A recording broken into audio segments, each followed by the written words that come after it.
আসলে কি জিরে ছাড়া মুরগির মাংস রান্না সম্ভব? তো এই সম্ভব কিভাবে অসম্ভব করলাম তোমার সাথে সেটাই শেয়ার করবো। মর্নিং সবাইকে, আমি বৃষ্টি, আমার ছোট্ট পরিবারে তোমাদেরকে ওয়েলকাম, আর অনেক অনেক ভালোবাসা। আর আজকের বারটা ছিল শুক্রবার, রোজকারের মতন আজকে কিন্তু চিনি স্কুল আছে, ওর জন্য রেডি সেডি হয়ে কিন্তু দেখো আমরা বেরিয়ে পড়েছি। আর আমার কিন্তু স্নান টান একদম কমপ্লিট হয়ে গেছে। তারপরে এদিকে চিনিকে একটু খাইয়ে ঠাইয়ে কিন্তু দেখো আমরা বেরিয়ে পড়েছি চিনি স্কুলে।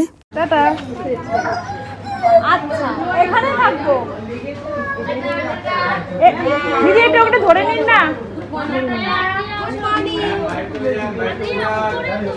জীবনে এমন একটা বন্ধু চাই যে স্বার্থ ছাড়া, অহংকার ছাড়া আমার সাথে বন্ধুত্ব করবে। কখনো কখনো মনে হয় জানো তো, একতরফা না কখনোই বন্ধুত্ব হয় না। যেরকম ভালোবাসা হয় না একতরফা, সেরকম তো বন্ধুত্ব হয় না একতরফা। তোমার জীবনে তুমি ভালো সময় সবাইকে পাবে, কিন্তু খারাপ সময় তুমি কাউকে পাবে না। আমার জীবনে এমন একটা কোনো বন্ধু পেলাম না যে আমার ভালো সময় যেমন থাকবে আমার পাশে, খারাপ সময় যেমন থাকবে আমার পাশে।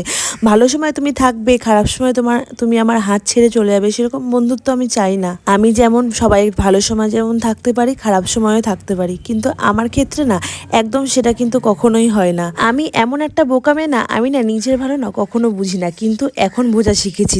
তার জন্য কিন্তু তাদের কাছে একদম আমি ভালো না। ভালো হয়ে দেখেছি আমার ক্ষতি ছাড়া আমার কোনো ভালো হয়। সত্যি অনেকে অনেক রকম করে গায়ে মাখবে, কিন্তু গায়ে মাখলে না কোনো কিছু করার নেই। আমি এখন উচিত কথা বলতে শিখে গেছি, কেননা আমার চোখ খুলে গেছে। আর এতদিন আমি চোখ থাকতেও কেমন যেন অন্ধ হয়েছিলাম, তার জন্য না কোনো কথা বলিনি। এখনো কিছু তাদের বলতে চাই না, যেমন আছি তেমন থাকতে চাই ভগবানের কাছে। এটাই আমি চাই, যাতে আমার মনে কোনো অহংকার না হয়। তুমি আমার মনে দুঃখ কষ্ট সবকিছু দিও, শুধু এই একটা জিনিস আমায় দিও না ভগবান।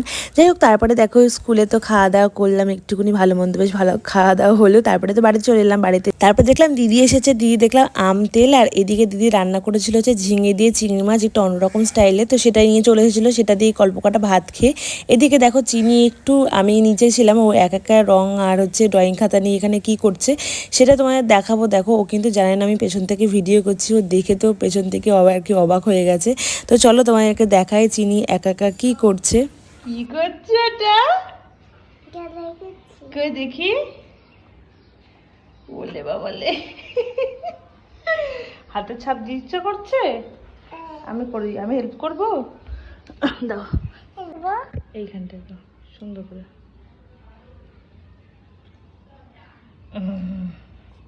নাও ওঠো।